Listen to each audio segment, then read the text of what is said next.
martial arts has not changed a lot in 20 or 30 years. So I started thinking about like, what are the two things that kids love more than anything right now? It's video games and it's YouTube. Adam has one of the best martial arts studios in the nation. The thing that I think is missing from people more than anything right now is silence. I teach our clients to have at least 15 minutes of silence a day where you don't have your phone, get a journal. It's just you and your thoughts. Is the fitness space tapped? What will be the determining thing that rises the cream to the top? What do you think? My assistant at the time stole $50,000 from our company. She decides to go to the press and start telling them that I was helping cover up this kid's. Life is a pitch. It's simply that. It is a pitch, and it is fun. Let's make sure that you're being sold what you want and you're selling what you actually want to sell. I really just love selling. It's the easiest thing on the planet if you believe in yourself. Let's buckle up. By the way, my name's JL. This is Sell Anything. Welcome to the Sell Anything podcast. I'm your host, JL. I got my man, Adam Kifer. Thanks for having me. Kifer, Yeah. Kifer. Okay. I'll go with whatever you say though, so that's good. So I'm going to tell him who you are real fast. Yeah. So Adam has one of the best, most exclusive, wonderful, powerful martial arts studios in the nation. He wants to say county, but it's the nation. We all know. So Adam's incredible. He's been teaching kids and adults principles of success for a long time, and we're excited to have you on the show. How long has your studio been open? So we've actually only been open a little over a year. Awesome. I grew up doing martial arts, started when I was 3 years old. My parents had a martial arts school when I was a kid. And So this is a family thing. We've been going for a minute. Yeah. Okay. Yeah. So now this one's mine though. Dad retired years back, and it's been a passion my whole life, so it was a no-brainer. Awesome. So now you do workshops and other things as well before you opened the studio. Yep. Were they martial art driven as well, or what are the workshops you're doing? Yeah, great question. So we have a mastermind and also a media agency, and they both service fitness studios and martial arts schools. So everything's sort of in that general realm. Okay, cool. So fitness is something that I love tremendously. So I actually really got exposed to sales being a personal trainer. Oh, nice. And as I was telling another guest, I noticed the people that could afford to buy personal training were entrepreneurs, and they were business owners, and they were investors and wives of those people. And it's like, all right, hold on. I got to maybe get into this world because that's where the money is instead of counting reps. 100%. Kind of thing. So how did you get started in the fitness realm? Just because your parents were doing the studio, or?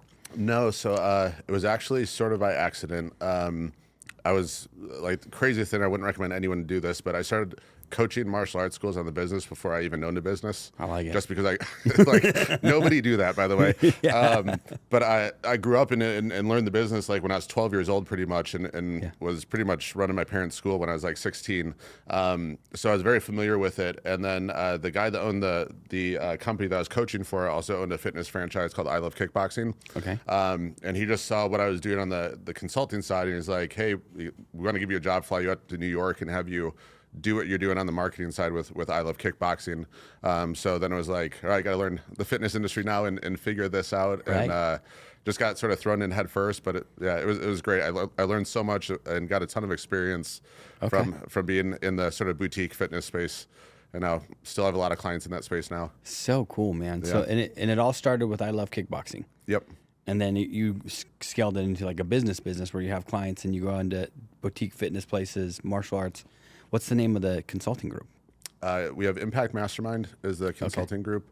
And yeah, we have everyone from Rumble Boxings to mom and pop martial arts schools in there. So cool. All of them with growth mindset and the whole E-Myth thing. So yeah, everyone started because of hobby, but the business side wasn't there. So that's where we step in. The technician, man. Yes. Yeah. Yes. Yeah. Okay, cool. So with that, tell us a little bit about why did you decide to do your studio? Because the other one was already going, it was successful. Why your own? So you know what was interesting? Martial arts has not changed a lot in 20 or 30 years. Okay. The belts have been the same forever. Very traditional, sort of outdated in a lot of ways with things that are being taught. And there's even school owners I'll talk to that know stuff that they're teaching would not actually work for self-defense, and they still teach it. Okay. And it's just sort of that tradition mindset. It's well, my instructor did it, so I'm going to do it as well, which is terrible for running a business. Yeah. So I just saw so no innovation at all in our industries. So I started thinking about what are the two things that kids love more than anything right now? And I'm it's video games and it's YouTube. So I go, we're going to create a video game inspired martial arts school. And then all the belts look like skins that you get on a gun, in a video game. They earn XP to level up to their next belt. Like when they test and earn their belt, we make it like a party. We have like a live DJ. There's like confetti that shoots out after they get their belts and everything. Really? And at the same time, I wanted to make it a place where kids walk in and they just sort of stop and like look around and like, whoa, I get to be here. Because I never saw that in martial arts school. I take my kids to like a laser tag birthday party, and they stop and they're like, "Whoa, this is awesome!" As soon as I saw that, I was like, "Why don't kids do that when they walk into a martial arts school?" So I'm like, "We're just going to change it completely." We had, and I knew we were going to get a lot of people talking shit about us as soon as we did it and calling us like a McDojo and stuff like this. But I was like, you know what? We just need innovation to make martial arts cool again for kids. Okay, so because you said McDojo, now my mind went to like Karate Kid. Did that have an influence? Like, do people come in like with that mentality of like, I'm going to Cobra Kai dojo? Like, not anymore. Like in the 80s. So in the 80s, I actually did a lot for martial arts because martial arts was primarily just for adults. Okay. Like when I started when I was 3, there was probably 3 or 4 other kids in the entire school that trained. Okay. It was all adults. And then Karate Kid came out and everyone was like wanting to put their kids in it because they saw like the lessons from the movie that they wanted their kids to learn. So in the 80s, it reshaped a lot. Now, not really so much. Like I know the Cobra Kai show is out there and stuff. But really, it's more for like the interest comes from parents that really just want their kids to learn life skills for the most part. Okay. So so before this show started, we were actually talking. What are the primary like life skills you're teaching these kids? Like their core values, is their principles? What do we got? Yeah, absolutely. So emotional intelligence is actually one of the biggest ones. Okay. I didn't really learn what emotional intelligence was until I was like 30. Like I read Emotional Intelligence 2.0 by Travis Bradberry, and I was like, why didn't anyone teach me this? And I was having a conversation with one of my friends who's the CEO of UFC gyms, and I was asking him like, what's the one thing you look at when you hire someone for the corporate team? And he goes, emotional intelligence is like number 1. And I see also like how many parents don't have emotional intelligence. So what's the likelihood of their kids learning it if they don't know how to regulate it? Exactly. Yeah. So I was like, this is one of the most important skills we need to teach kids. So we teach them like to pause, take 3 deep breaths, how to identify the trigger that's causing the emotion, verbalize the emotion they're feeling, and then we actually teach them how to process it as well. And the cool thing is, as we're teaching the kids, you actually see the parents learning it as well. Yeah. And then they see us talking to their kids and helping them process, and they're like, we were never taught this as parents. Yeah. And I'm like, no one, no parents were. Yeah. So emotional intelligence is huge. We teach them mental toughness as well, because I think right now in society we have a very soft society. Yeah. And not saying like we beat on kids or anything, but like they need to learn how to fail in a safe place where they can actually learn how to find lessons from the failure, try it again, and overcome it. And I think a lot of parents, they're embarrassed when they see their kids fail at something. So their natural reaction is they just want to pull them out of it. And they want to protect them and keep them safe. Yeah. Where, like at our school, I'm like, no, this is the place where your kid is going to fail. He's going to fail a bunch here. Yeah. Yeah, but you're also going to have a supportive team coaching your child through the failure, so they don't see it as a bad thing, and they just start to understand that it's part of the process. Okay. So, those are probably the two main things that we teach. And then in addition, we teach like kindness and respect and really everything to help them succeed as an adult later on in life. That's so cool, man. So emotional intelligence and mental toughness are the 2 main things. So it's like what I'm envisioning as you're explaining this is like I have this laser tag type dojo, and there are chairs where the parents are sitting and they're watching, and that's where they're getting like it's clicking for them too. Of this is how we. Yeah, so we have a whole like seating area set up for the parents. We encourage them to come and be there. We don't want drop off parents that just show up, drop their kids off, and leave. We want them to see what their kids are learning, because most they can kids reinforce are there, Yeah, most kids are there 3 hours a week. So if they go back to a home that's not actually reinforcing what's being taught at the school, it's really hard for that child to absorb it, right? So for us, we want the parents there because we know it's about educating them just as much as it is the kids, so that they can provide that supportive environment at home. So cool, man. Yeah. Okay, so now, personal question. I see you're married. Yes. Do you guys have kids? 3 kids. Holy Hannah. Yeah. Where are age ranges? All boys. Okay. Our youngest is 5, and then we have a 7-year-old and a 10-year-old. Okay. Yep. Wild. And do they go to classes and all that stuff too? Yeah, they go to classes. And it's cool because you see them fail at stuff. Like, I failed my own kid and wouldn't let him test because he was having some listening issues at home. And I tell parents that now, if we tell because we don't pass everyone, they got to earn it. So when a kid doesn't pass, I tell the parent, I was like, hey, I failed my own kids.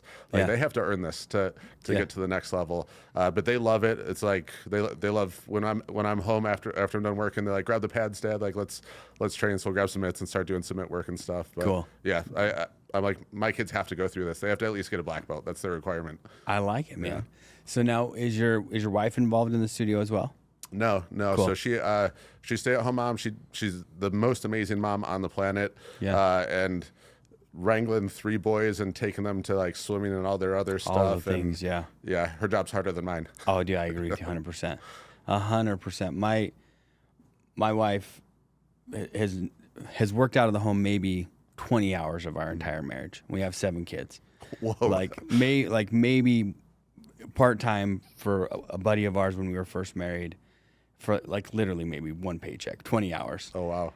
And people have said, so how, like, she doesn't have to work? And I was like, dude, her job is way harder. I will go get doors slammed in my face, and it is easier. Your wife is running a company. Oh my gosh, her job is so hard. She has 7 employees.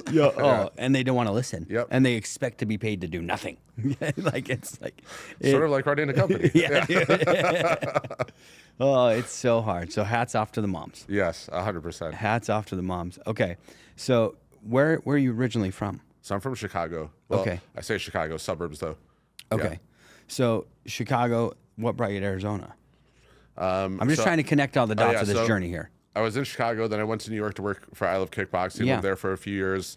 While I was there was a martial arts school owner that I was coaching, and they were like, hey, we want you to come out and just train our team for a week. So they paid me to come out and train their team for a week. Then while I was out here, they offered me a job, and I was just like, I don't really want a job anymore. And like, I Love Kickboxing was going through a restructuring, and so I was already sort of keeping my options open. And then the owner was like, hey, why don't you just come and partner in the school with me? Yeah. And that way it's not a job. So I'm like, all right. So I did that. And then at the same time, it was the month before COVID happened. Okay. So I came out here, COVID hits, shuts everything down. I'm teaching like martial arts in my backyard on Zoom, like to keep things going. Oh. And then like the industry was struggling a lot, and everyone was just like, oh, you just got to maintain members. And I was like, no, screw that. I go, we have a unique advantage that we can now market to the entire nation since we're teaching virtual classes. So we started running nationwide ads and actually started growing our revenue and student base during COVID, because I was like, we can literally sign up everybody now. There's no like territory, location restrictions, none of that. And then when that happened, a lot of people in the industry were like, show us what you're doing, like teach us this. And then I show them what we're doing, and they're like, can you just do it for us? So this is how the agency started. Yeah, that's where the agency got started. So we launched it, and I was like, I'm only taking 25 people, and we literally sold out like in under 5 minutes. Like we put the website up, sold out like 5 minutes later, and I thought the website broke because people were like, it's not working. And then I checked it, I was like, we got 25 clients like crazy fast. But I think people were just like so eager to save their business at the time that they were just like, something worked and they're like, hey, sign me up for it. And then that just sort of took off and became its own thing. And wild, dude. So is that agency still going strong? Yeah, agency's still going strong. How many clients do you guys have now? For that, we have a little over 100 studios that we work with. Dude, that's so cool, man. Yeah. And is it now kind of just word of mouth of like, hey, you did this for mom and pop over here, or are you still advertising for that? So we just started running ads actually not too long ago. We went 3 years without like running a single ad. Yeah. To grow it, and then from 25 to 100 without any ads. Yeah, we got probably to about like 80, 85 without ads. Cool. And then we started running ads, and that sort of pushed us over 100. And then now we're partnering with franchises as well. Like we just partnered with a fitness franchise, and they just threw it in their FDD that all of their locations have to use us. Okay. So that's sort of like a new angle that we're starting to work with is more fitness or more fitness franchise partnerships to get clients. So what are actually, this is really fun. Now I'm like a little fascinated right now. So when I was a trainer, I left 24-Hour Fitness, went to Lifetime Fitness. Then I left that space, started my own business, got fat. Then I had to get back in shape. But then I had some personal clients, and I would go to a Snap Fitness and train outside of a Snap Fitness, which is a franchise, right? Yep. And then there was the Anytime Fitnesses.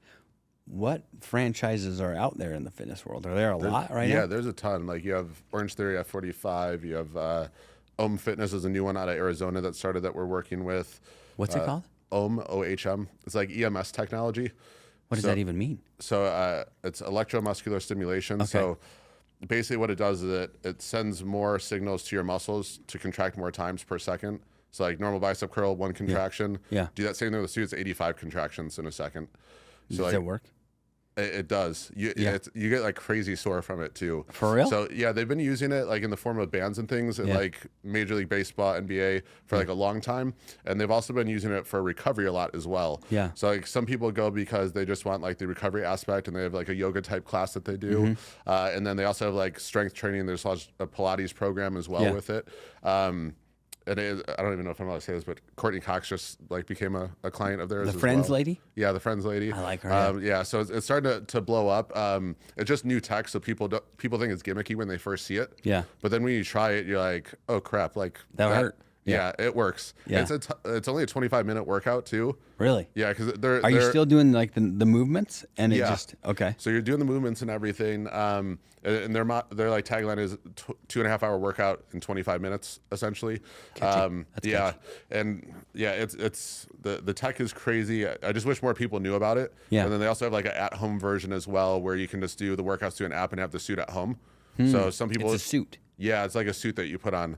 They're working on making it like actual like fitness wearables, like joggers and like t-shirts and stuff. But It's wild. yeah, man. and theirs is like as far as I know, I think theirs is the first wireless one. Yeah. Because most of them, like Body 20 is another franchise that does it, but you have to put water like on all these pads before you put it. So you have to like spray yourself down before you wear it. Yeah. And I'm like, who's like a people lot are of work. motivated to work out? Who's spraying themselves down with water before they put on a suit? Sorry, Body 20. But yeah, I really think it's going to be the future of where fitness is going. With that specific franchise. Especially like even in bodybuilding. If I really can go from 1 contraction to 85, Yes. that makes sense to me. So a lot of bodybuilders are using it to like sculpt quick before their competition. So like usually 72 hours before, they'll do some sort of EMS stuff, almost like they do the spot cryo. Yeah. They'll do that to just like get a little bit tighter before the Really? competition. Yeah. Science. It's crazy. It's mind-boggling. Yeah. So, random question. Yep. Is the fitness space tapped? Like, what do you? Such a good What do you question. see? Because there's all the online stuff now. There's gyms are like falling apart. The only things that are really staying are like the Planet Fitnesses, but I don't know how they're making money. Like, Free pizza? Do they still do that? do you know what a chuckarama is?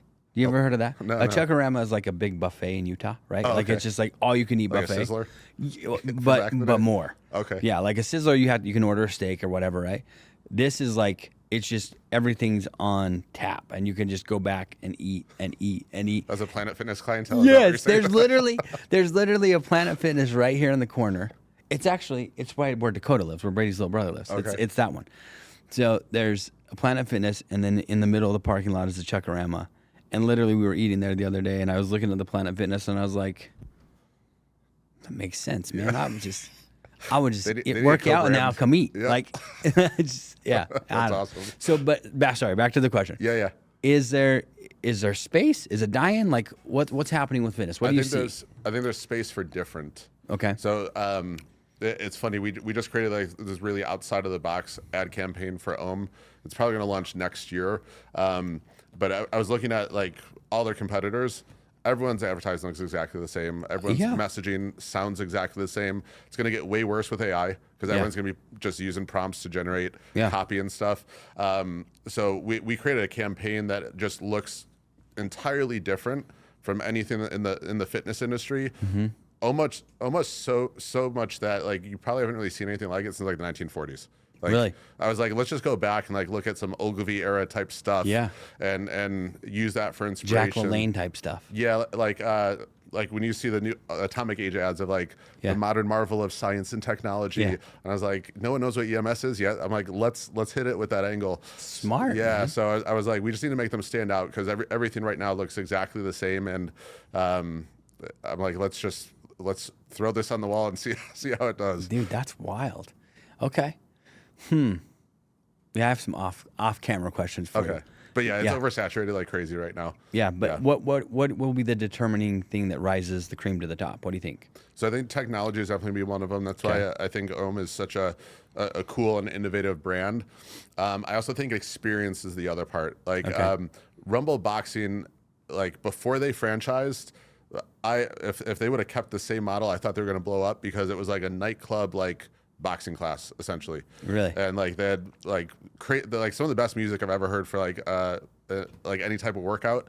And the class was so perfectly timed to the music, and lights were like club like. They have like little gifs of Muhammad Ali that'll pop up and then it'll like start bursting into flames as you start going through the class. Yeah, it was like super creative. And then of course when you franchise, you got to make sure that everything is scalable from there. So I think they sort of took the personality out of the brand when they did that in a lot of ways. I know they just got bought by Extraordinary Brands, so I'm hoping Extraordinary Brands like sort of brings that heart back. But I think you either need just like a totally different experience, or you need tech to increase results of what people can get compared to a normal workout. Wild. Yeah. Okay, that makes sense to me. So different experience or tech. Yep. Or if you could have both, even better. Yes, 100%. Wild. Okay. I just know my wheels are just turning. Like they're just turning, and I'm just so curious. Okay. So with your studio though you have here in the martial arts studio, if did I hear correctly, you're going to open a second location. Yeah, so we'll probably start looking at a second location in the next couple months. So cool. So it's growing pretty cool. What's the capacity for a studio like where you're like, okay, this is as many as we can have in a studio, and now we need to open a second? I would say tight would be like 400 members, because we have about 50 spots per class. But I also want to maintain like good customer relationships and make sure that everyone feels like they're getting one-on-one attention, even though it's a group setting. So 400 is probably where we're going to cap, and those things will probably be profitable at like 35,000 profit, like at a 400 member mark. Like a month? Yep. Yeah. Oh, that's great. Yeah, that's a good living for a franchise. Yeah. And our first one we probably made a little too big. It's about 4,000 square feet. Future ones we're probably looking like around 2,000, 2,500 square feet. Okay. So that way you can just sort of slide them in anywhere. Okay. Very cool. And then are you thinking you want to franchise this? That's the question right now, right? Yeah, I don't know. Yeah. I think we want to do 5 to 7 corporate locations so we have proof of concept to show that it's repeatable. I have a love-hate relationship with franchising because I've worked in it so much. I've seen it go terribly wrong where all the franchisees are like, screw corporate. Yeah. And then I've seen fewer examples of it done right where it seems corporate and the franchisees are both working together really well. Okay. It just, for me, it can go toxic so fast, but then also like, I might be overcaught in the sense that I'm like, I think I can do it better than it's been done, and actually start with full support for the franchisees and filter it in a way. Like I love what Chick-fil-A does with their franchise. It's like you got to work at one for 3 years before you can open a franchise. 3 years. Yep, and then you can only have one location. You can't be a multi-location Chick-fil-A owner because they want to make sure that the quality stays true. So when we franchise, like I almost want to do a similar model where it's like, hey, you got to actually be in the studio for 2 to 3 years before you can step out of it. You have to learn how to be the operator first. And then once you do that, it's going to be much easier to train a manager to bring in to take over the operations. Yeah, because you know the job. Yeah, and I think that's where a lot of franchising goes wrong, is where there's an owner that knows nothing about running the business in that space. And we see it with the fitness industry all the time, where they own a Quiznos and now they're opening up a fitness location. It's like, business is business, but it's a different animal. And then they're trying to guide and mentor a manager on a space that they don't know. Yeah. And then they're not getting the proper franchise support as well. And it's just like, it's almost a recipe for failure every single time. So you may have answered it just in that explanation, but to hear it again, the ones that have gone toxic really quickly and failed rapidly, they did X, Y, and Z. What are the components that are required for it to be done right? Like as you said, I think I could probably do it different and better. Like what would you, starting with support, then what would happen? So I think it all starts actually with filtering who is allowed to be a franchisee. Okay. Like I think most franchises look at net worth and they're like, done. You can afford me. Yeah, and I'm like, no, I want core values to align. Okay. I want to make sure that net worth is important. Like they have to be able to survive a downturn in the economy and like have the money to be able to still pay their people and keep things going. But I also I think there should be like some sort of business assessment with asking them questions that pertains to the industry that you're in. So like, yeah, there's some things you can teach them, but there's also like, there's one franchise that I work with where like we almost had to teach the franchisee like what a lead was. Like, and I was just like, how did this person get through the vetting?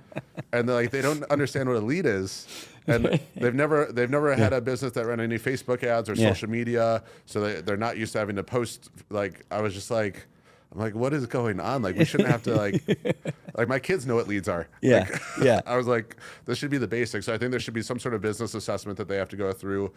I also think a lot of the background vetting for franchisees is too surface level. Okay. Like most of the online background checks you do are considered like a level 2 background check. Okay. But what it says in the fine print is they only go back about 2 to 3 years. And they also don't like look at other aliases. So you could like change your name and nothing's going to show up on there. Gotcha. So I think that vetting process has to be better as well. And then there also should be like some sort of like, was it a timing thing that made them successful, or was it because they actually were the operator and like grew this thing on their own? So I think that filtering process has to be there. Then on the support side, I see too many franchisors and franchisees where it's just like they're almost like fighting against each other the whole time. Okay. And that happens from obviously losing trust in the franchisor, and that usually is because they started selling territories too quickly because they're collecting $50,000 franchise fees from every location. So why wouldn't I sell 300 of them? Yeah. But then you don't have the network support to actually support those 300 locations. So I would rather focus on being the best with it, and that instead of being the biggest. Gotcha. Like if we only have 100 locations, and I can be so confident that all of 100 of those locations are crushing it. Like Club Pilates is a great example for that. Like I think their average revenue per unit last I saw was $100,000. So like they have a great model that's scaled really, really, really well, and they're sort of like the person to try and beat right now in that space. Club Pilates. Club Pilates, yeah. Okay. Like even the ones by our house have a wait list. Like it's like a month and a half, 2 months to get in there. Yeah. Shut up. Yep. That's amazing. Yeah. So they're doing some things right. Okay. That's crazy, man. So I have so many questions. Background check and then support. Those are the two biggest things. Yeah. So vetting, and then I think support is the other one. Like you need to think ahead of time about all the questions they're going to ask and all the training that they're going to need. And those tools should be built out before you franchise. Smart. It's usually the opposite. 100%. Because my entire entrepreneurial journey has been, I'm just going to fix it while it flies, dude. Yeah. Get it in the air. Let's see what happens. 100%. That's all of us for the most part. Just see what happens. Makes sense. But as I'm thinking about it, so when I was first trying to figure out what type of business to do, you ever heard of Edward Jones, like the financial people? Yeah. Like, those are franchises, essentially. Dude, their vetting process is silly. Like, if you've ever had a bankruptcy, you're out. If you ever, like, they, like, go deep. See, that makes sense if you're be a financial advisor, right? Yeah. So I'm curious what the vetting process would be for a fitness. Like, what would yours be for the martial arts studio? Yeah, that's a great question. Obviously, can't have a felon. Well, yeah, like, obviously, like, clean criminal record. We'd also... I don't even know if it's legal to do that, but probably like immediate family, we'd check too, just because it's very you easy got kids, for them. man. Yeah, like it has to be. So even right now with our instructors, we have we use the same vetting process as FBI and police. Yeah. So they do a full background investigation. Like we were getting ready to hire this one person, and the guy that runs the investigation company calls me and he's like, she has an uncle that's been in and out of jail her whole life that she lives with. Her dad is in jail right now. She has two things in juvie that we can't see because they were in juvie. He's like, what I would like to do is call her, see if she's honest about it, and then if she is, you make the decision based on that. We didn't end up going forward to her because there's a little bit too many red flags. Right. But I'm like, that's the type of vetting that should happen. I agree. Where it's like so detailed that there's just no uncertainty when you bring that person on. Yeah, core values line. Yes, 100%. Yeah. Especially because you got everybody else's kids in there, and it's like, dude, what environment did I just let them into? And that's why a lot of martial arts schools don't franchise, because they're afraid of, because you don't have a lot of control over hiring when you franchise for the franchise locations. You're really not supposed to even give them like too much advice on how to hire. or Really? you can't tell them who they can or cannot hire, like none of that. So that's where the fear comes in for a lot of people with franchising martial arts, is that, well, what happens if like this franchisee doesn't do his due diligence? Yeah. And then something bad happens. Yeah. Okay, so this is an uneducated question on my end. Sure. I have a cousin who he's been doing kung fu Okay. for forever. One of the most disciplined dudes I have ever met, and he's just such a good dude. So, and I tease him because I'm like, they're the same, karate, and he gets very like, no, dude, it's kung fu. I'm like, I don't. What's the difference? Teach me. So In the martial arts world, what are we working with here? I'll tell you what the martial art world says, and I'll tell you what I say. Okay. So martial arts, like the different styles is based on like where they originate from, Okay. what the purpose of the style is. Like, yes, most of them are self-defense, but also a lot of them, like kung fu, is going to be about like your chi and like Okay. inner stuff. Okay. All the martial arts people are like getting ready to roll their eyes right now. And then a lot of it is also like based on like lineage and who found it. Like you have jiu-jitsu, which is obviously mostly like grappling groundwork, like strangles and joint locks. Then you have like taekwondo and tang sudo, which are like very traditional, like rigid kicking, punching type of things. They can all be a good workout. Yeah. I would argue that 95% of them are not practical anymore. What's practical? Which five are practical? So I think Muay Thai is like super practical. Yeah. Like, so fun story. I grew up doing traditional martial arts, like sort of that rigid stuff. First time I fought a Muay Thai guy, he kicked me in the leg like so hard, and I was like, "What the?" I was like, "What the hell is that?" I was like, "You're allowed to do that?" And then I was like, "Wait, you could do that." I was like, "I've been living in this rule set my whole life, and like someone on the street could have just kicked my ass at any time, as I've been in martial arts for the whole time." And jiu-jitsu was the same way. I went in there, I was like already a 5th degree black belt in what I studied, and I'm rolling in jiu-jitsu for a few months, and I'm like white belt, I'm tapping out everyone. I'm like, I'm the shit. And then there's one class, one of the purple belts comes up, and he's like, "Hey," he's like, "Can I roll with you?" I go, "Yeah." Dude tapped me out like 8 times in 30 seconds. And I was so humbled immediately. I was like, all right, I don't know shit. Like, so jiu-jitsu obviously super practical as well. Boxing, super practical. Kickboxing, those are probably like the. So boxing is considered a martial art. I consider it a martial art. Okay. Like, okay. Because kickboxing is really just boxing with kicks, and Muay Thai is kickboxing with elbows and knees. Muay Thai is essentially like UFC stuff. It's like a stand-up. Yeah. So it's like you can kick, knee, elbow, punch anywhere. If I can connect with some part of my body, it counts. Yeah. Okay. Yeah, absolutely. And I also think too, like there's just a different level of conditioning that comes with some of those like more combat style of martial arts, where it's like so the first school I came out to run was a Taekwondo school. Yeah. And those That's kids the would, traditional rigid stuff. yeah, so the kids would, like, when they'd spar, they'd have chest protectors on, they'd have like plastic face masks on, shin guards, like feet, hands, everything. And those kids would like get hit in the chest and like start crying right away. And I was just like, they're in bubble wrap. I'm like, where's the mental toughness side of it? And like at our school, like we still make sure the kids are safe and they wear headgear and shin guards and gloves. But these kids will like get some solid contact, and they're just like, doesn't phase them. Yeah. And I'm like, we see a lot of adults too that probably should have been punched in the face at some time in their life, because they would be like a lot more humble or would have maybe better emotional intelligence. I don't know. So I'm like, I think the combat sports, there's no lies when you spar in it, because like the truth is whatever happens. 100%. Whereas like a lot of the other ones, you're punching and kicking air a lot because they do forms and katas and stuff. Yeah. And you can gain a lot of false confidence doing that. But then when you're like in a situation where someone actually knows how to fight, it's like the Mike Tyson thing. Yeah. Everybody's got a plan. So like a punch in the mouth, right? Yeah. It was like me fighting a Muay Thai guy the first time. I was like so confident because I'd won tournaments and competed a while, like in my style of martial arts. And then that one leg kick, like. Did you go down?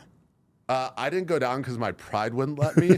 But in my head, I was just like, I think my leg might be like broken or like bone bruised right now. Yeah. Like I wanted to cry inside. It hurt so bad. Yeah. But then like I was like, man, you're a bitch, dude. Like it hurt you that bad, and you've been doing martial arts your whole life. I'm like, come on, dude, do better. That's awesome. So. So I think, and that's also why I think it's a benefit to cross train in different styles too. Yeah. Because you start to like get like it's easy to get an ego when you're the king of like your own little castle and your martial arts studio, your style. But then you go out and experience something different with someone that's been training at a higher level, and it's like that's good for you. That's what kills your ego and just makes you more curious about how to get better, which I wish more martial arts school owners would do. I think jiu-jitsu has helped with that because there's a lot of school owners I know that also cross-train jiu-jitsu, and those are usually some of the most like humble martial artists that I've seen, because you get strangled a few times, like by a girl half your size. Like it puts things in perspective. That's awesome. Yeah. Oh, that's awesome. You're like, oh yeah, I can take her. Nope, you're dead.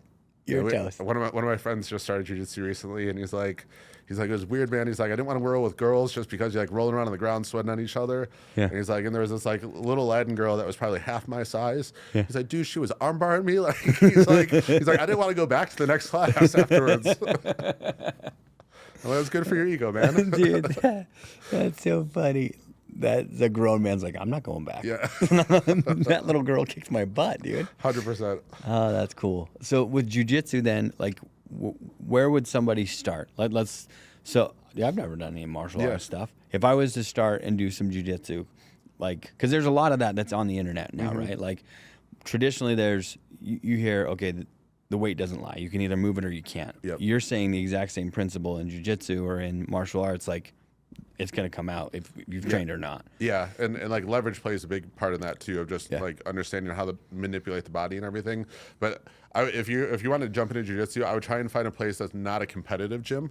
Yeah, you're going to die. Yeah, because a lot of those guys also like show up to open gyms and they just want to like smash people to like get ready for tournaments and stuff.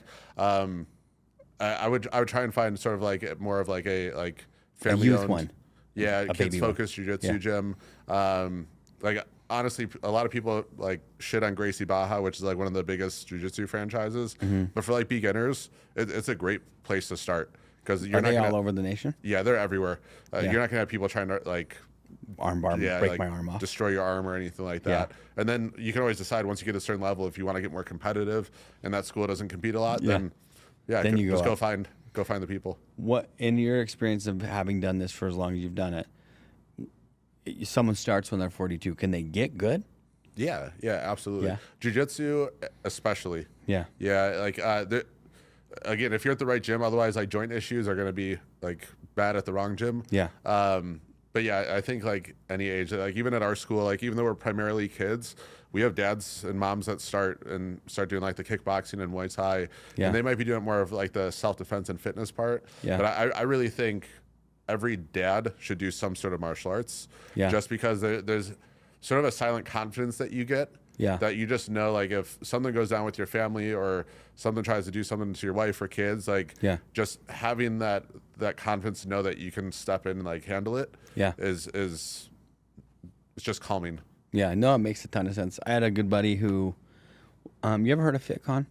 Yeah. So when FitCon first started, one of my buddies did their executive fight night, and he had never really fought ever before. But he had started training for this boxing for the night, dude. And it's exactly what he said. He's like, dude, I have like all the confidence in the world now. I'll walk into a room and be like, I could handle this. Like where it wasn't even on his radar before. Yeah. Like, so it makes sense what you're saying. That's the thing. Like when you go to like a school event, you're just like looking at the other dads. You're like, I could beat him, and then you're like, that guy's got cauliflower ear. Probably that guy would be tough. He might be able to. Take I want him out. on my team. Yeah. You're just like silently doing it and sizing up all the other dads. Dude, that's wild, man. I like that. That's cool. Yeah, it is a really, because you see so much stuff on the internet of like, and not to get too deep or too weird, but like, they do those, and I don't know if it's true or not, but there's the memes of they're interviewing people in prison, and they're like, kids that are getting human trafficked, are you looking at the dad as like, oh yeah, if that's true or not, I don't know, but like, you got to be able to hold your own. Oh, 100%. Or do something, so it makes sense. So, Gracie, what is it called? Gracie Barra. Gracie Barra. It's spelled Barra. Cool. But Gracie Barra. So, if someone was wanting to get started, what would you say? Like, I would say approach it with like extreme curiosity. Okay. And just like go into it. And the nice thing about martial arts is it's very much an individual sport. Yeah. So you can go at your own pace. Cool. Like you don't have to try and keep up with like the best person in the class or anything like that. Like just go in it like with almost like a blank mindset. Like I'm just here to learn and absorb as much as I can. Yeah. And that's the way to start. I think where people get turned away is when they go in with like a little bit of an ego or a chip on their shoulder. Yeah. And then like once they get humbled and that like girl puts them in an arm bar, then they're like, I don't know if this is for me. And it's like, no, you need more of that. Like you need to be humbled more. It like keeps you like even and cool. I love it. Yeah. I love it. So a question that I ask every guest is the whole concept and idea behind sell anything is to ultimately be sold on yourself. That you can navigate through life as a pitch and be able to just be confident in who you are. So if there was one piece of advice with your background and who you are and your experience in life that you would give the listeners so they could be more sold on themselves, what would it be? I think you have to unapologetically work on yourself to show up as the best version of yourself for everyone else. Okay. And I think especially with entrepreneurs, we get in the habit of being busy. And then we feel guilty for working on ourselves. And it's not just like, yes, you should go to the gym and work on your physical self. But the thing that I think is missing from people more than anything right now is silence. Of just like being able to, like I teach our clients to have at least 15 minutes of silence a day where you don't have your phone. In the morning, you just like go outside or you get a journal or whatever. And it's just you and your thoughts. Because I think a lot of times when we're busy, it doesn't allow us to wrestle with like challenges and struggles that we're facing. Yeah. And then when we don't wrestle it, that's when we suppress emotions. That's when we use like coping mechanisms and stuff. Like Brady knows this. I had one that like probably the most trying years like anyone could have last year. Yeah. And there was a part of it in the beginning where I was like, I'm just going to my backyard and smoke weed so I don't have to deal with deal with processing the emotions. Yeah. And then as soon as I realized I was using it to cope, I was like, shit, I got to start journaling. I got to figure it out. But like the secret to like me being happy and finding my way through it was just like, hey, 15, 45 minutes of silence. And I'm just going to wrestle with this stuff right now so I can get over it. So if you don't mind me asking, you said you went through some challenges. Yeah. And usually inside of any challenge, if you take time to get still and to listen, some alone time to wrestle with it, there's some pretty massive lessons in it. Sure. Do you mind sharing kind of maybe what you went through, what you learned, just add some more value? I'll try and give you the Cliff Note condensed version of it. Beautiful. So I had a business partner. Okay. Halloween weekend, a couple years ago, news article comes up by us that this teenager, Preston Lord, got murdered at a Halloween party. So essentially there was a teenage party that got out to way too many people. Thousands of kids showed up, and a group of kids beat up this kid at the party, this boy, Preston Lord. And as the story starts to unroll, I get a call and find out that my business partner's son was at the party. Originally, I didn't really think anything of it. And then it started to come out that, well, he's being accused of murdering this kid at the party.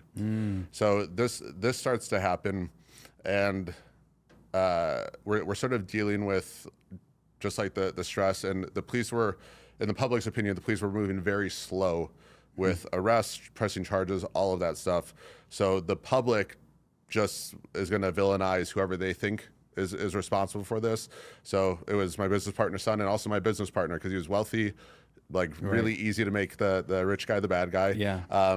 He also did not handle this situation like right at all. Yeah. Like probably did everything wrong along the way that made it worse. Yeah. So that stuff is happening. While that's going on, I find out that my assistant at the time stole $50,000 from our company. Jeez. Through like payroll fraud, she took out a line of credit against the business and bought like her kids a whole bunch of stuff. Like she bought her kids a PlayStation 5 before I bought my kids a PlayStation 5. That was cool of her. What a nice mom. Yeah. Jeez. Yeah, like multiple ways. Was creating fake invoices of companies that we worked with, paying them to her own account. Like it was just a bunch of stuff. So this happens, and then I hit her up, and I'm like, hey, I'm going to give you an hour to call me and explain this, but I want to let you know we found out that you're stealing. Yeah. And I go, I'll give you 1 hour, but if I don't hear from you in an hour, I'm going to the police. Yeah. So we don't hear back from her. She didn't say anything. No, didn't say anything. And then she starts posting online, almost like hinting that I had something to do with this kid's murder. Which I'm like, all right, social will send a cease and desist to get her like to stop because I'm like, before we have to sue her for this. We're already debating whether to sue her or not for what she stole, because we're like, legal fees are probably going to be just as much as what she stole. Right. So we're sort of figuring it out at the time. And then she decides to go to the press and start telling them that I was helping cover up this kid's murder. So luckily, she went to like every station. Most of them did some research on her, and we sort of found this out during the time, is that she stole from her last two employers also. Sorry, So man. yeah, So this vetting thing is a real thing for you. See, that's why I know so much about it now. Yeah. So most of the reporters said no, because they did their due diligence. One said yes, and published the article. And this reporter that published it was even emailed by her previous employers, telling him not to publish it because you can't trust her and she stole from them. They published it anyway. It went viral, like extremely viral, to the fact that... And this is all here in Arizona? Yeah, so this was in Arizona. It was an Arizona publication, but they're owned by a company called Gannett, which, so it got circulated to the New York Post, Daily Mail in London.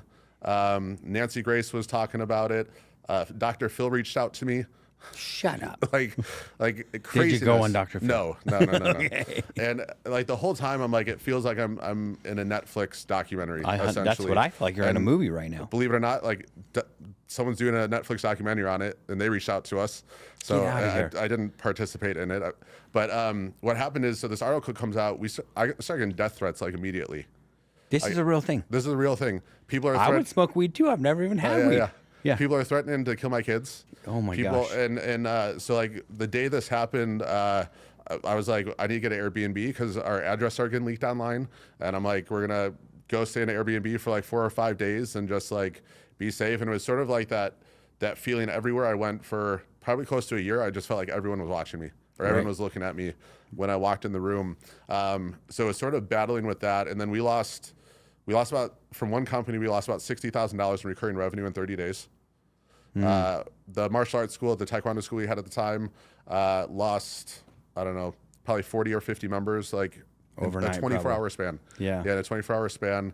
And then as this is all playing off, that business partner gets arrested for having mushrooms. Okay. And his face is all over the news for like 24 to 48 hours at the very first story. Yeah.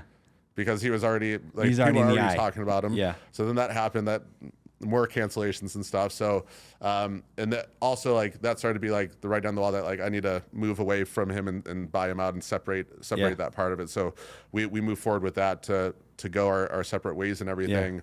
Yeah.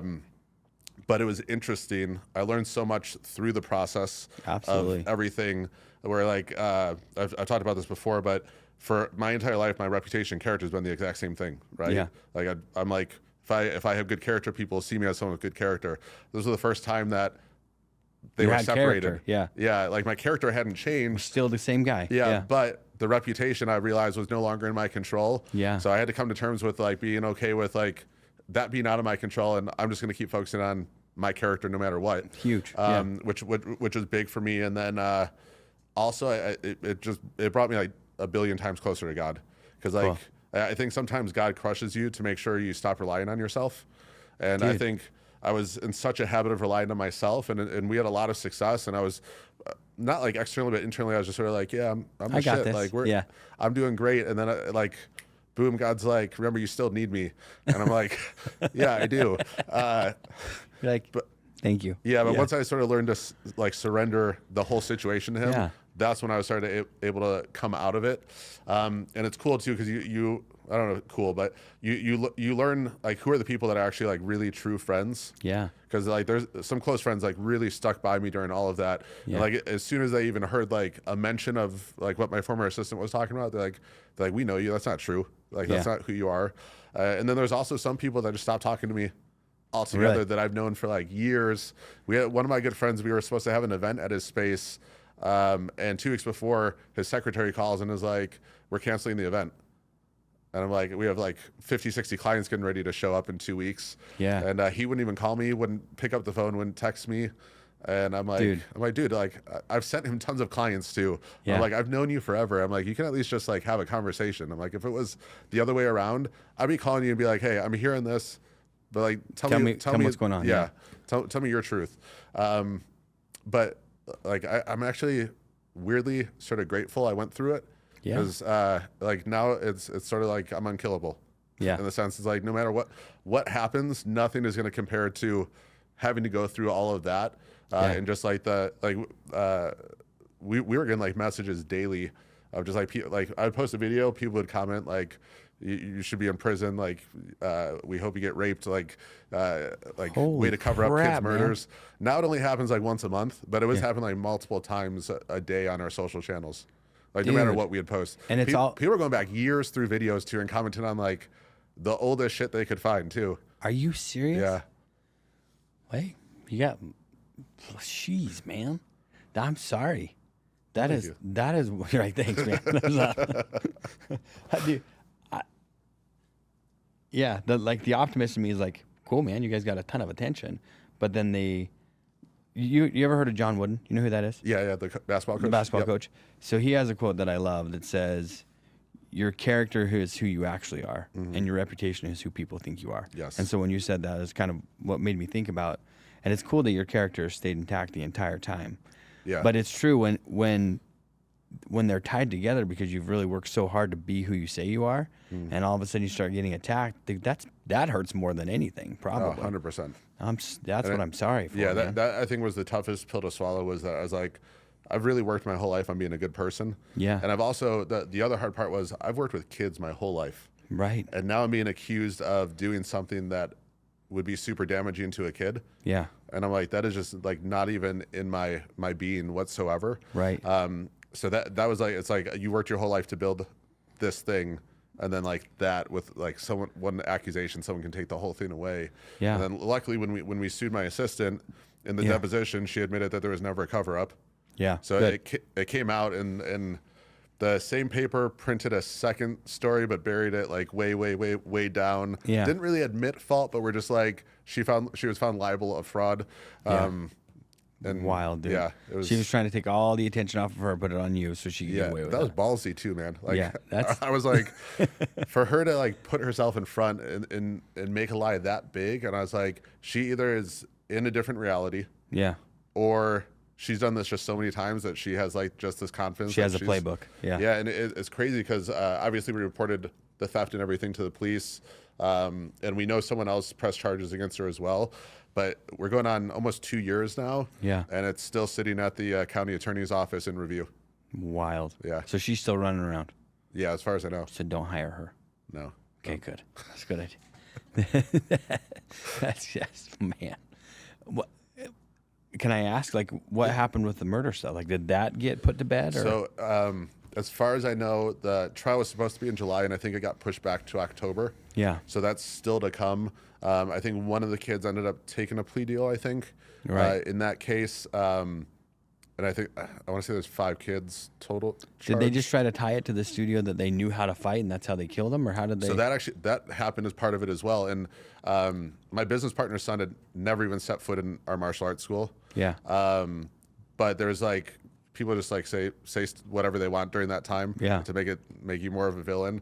But everyone's like, oh, he trained all of these kids on how to fight. Yeah. And like even one of the articles that came out that didn't even mention me was like they were explaining based on eyewitness sort of.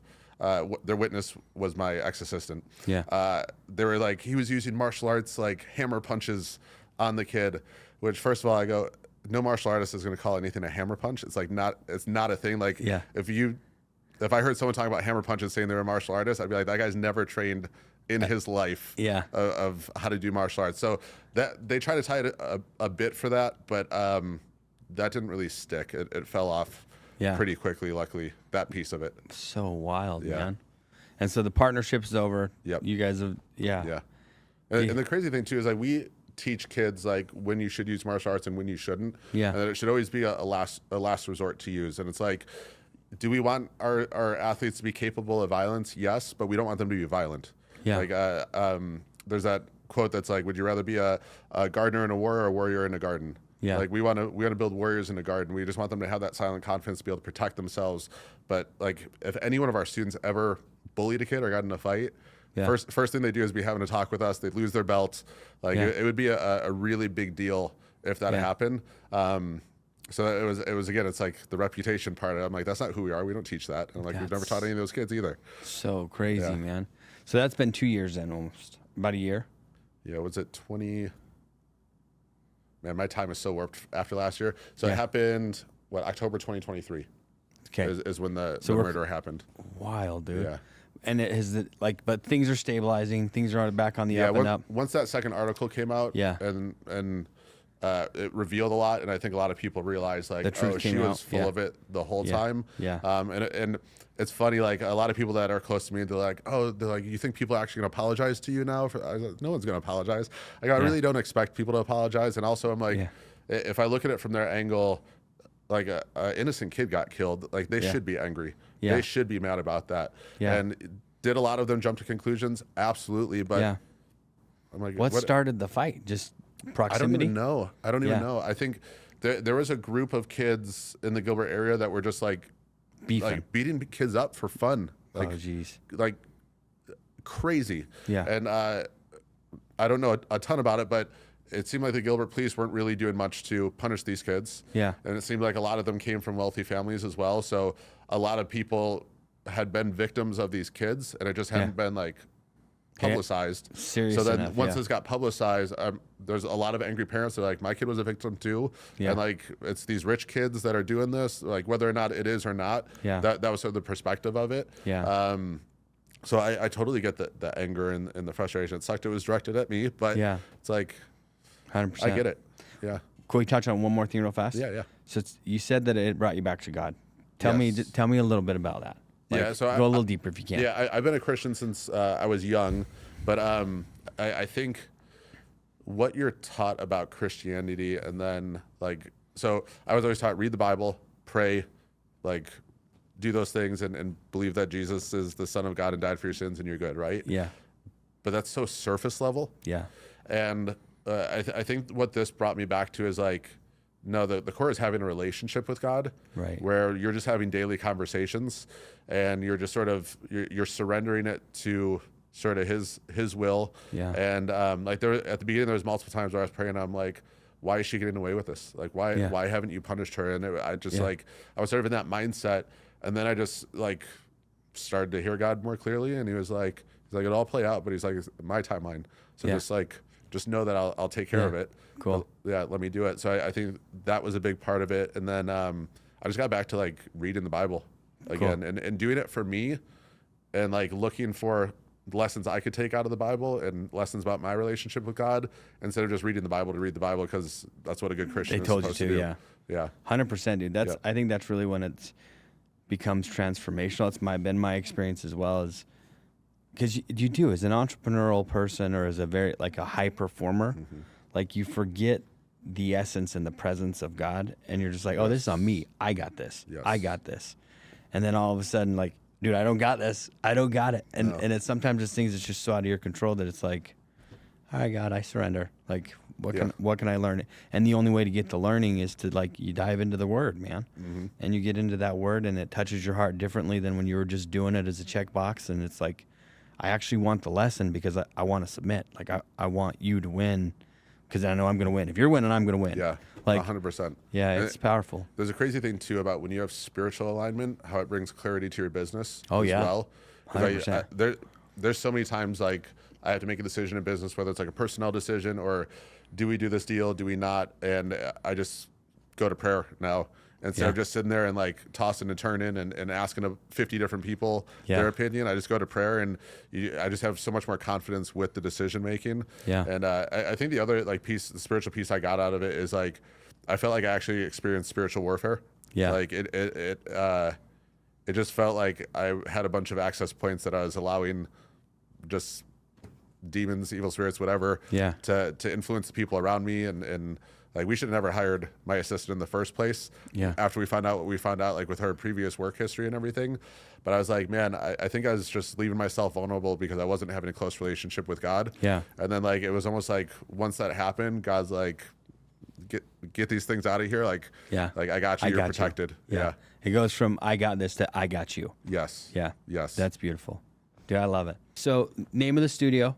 As we wrap this up, bring it to a conclusion. Move Martial Arts. How do we find you? Yeah, Give us everything. MoveMartialArts.com is the website. It's Move spelled M-U-V.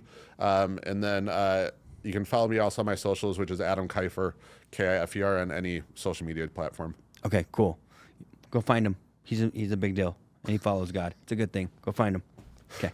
Thanks for having me, man. I appreciate it. Thank you, man. Appreciate you.